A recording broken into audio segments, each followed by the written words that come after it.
Hi అండి, welcome to Deviji channel. ఈరోజు మన కర్రీ వచ్చేసి ఆగాకరకాయ మసాలా కర్రీ. ఈ ఆగాకరకాయ మసాలా కర్రీ చాలా టేస్టీగా ఉంటుంది. చాలా ఈజీగా ఎంతో టేస్టీ అయిన ఈ కర్రీ తయారు చేసే విధానాన్ని మనం చూసేద్దాం.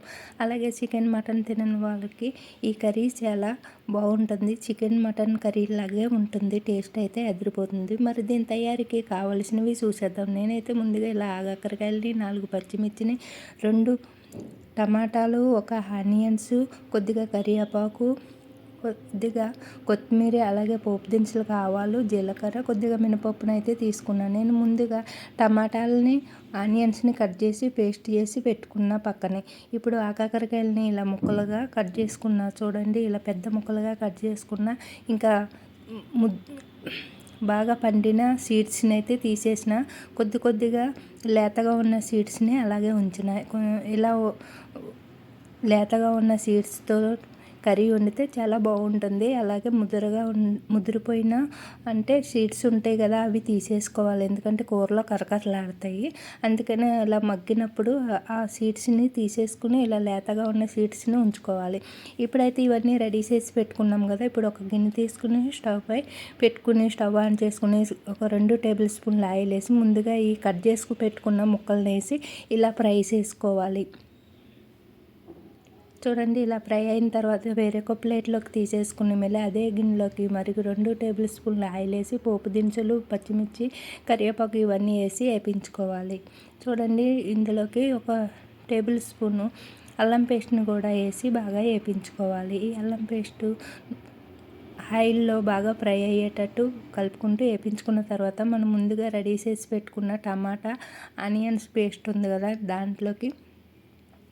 దీంట్లోనే వేసేసుకుని ఫ్రై చేసుకోవాలి. చూడండి, ఇలా కలుపుకుంటూ బాగా ఫ్రై చేసుకోవాలి.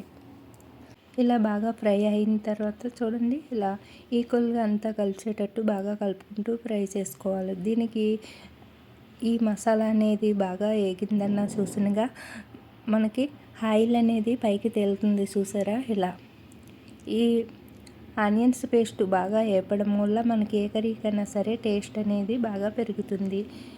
చూడండి, ఇలా బాగా కలుపుకుంటూ దగ్గరగంట వేపించేసుకోవాలి. ఆల్రెడీ మనము ఆకాకరకాయ ముక్కల్ని ఫ్రై చేసి పెట్టుకున్నాం కదా, దాన్ని ఇందులో వేసుకుని ఒక 2 మినిట్స్ వేపించుకుంటే సరిపోతుంది. మరి ఎక్కువ వేపించవలసిన అవసరం లేదు. ఎంతో ఈజీగా ఎంతో టేస్టీగా చేసుకునే ఈ కర్రీ చాలా బాగుంటుంది. ఇలా మనకు ఆగాకరకాయలు దొరికే టైంలో ఇలా చేసుకోవాలి. ఈ ఆగాకరకాయ అని పేరు ఎందుకు వచ్చిందో కానీ వీటికి చేదు అనేదే ఉండదు. చూడండి, నేనైతే ఇలా వేసుకున్నా. మన కాకరకాయ ఇలాగా ఇది చేదు అనేది ఉండదు. నేను ఇప్పుడు దీంట్లోకి ఒక టేబుల్ స్పూను కొబ్బరి పొడి, ఒక టేబుల్ స్పూను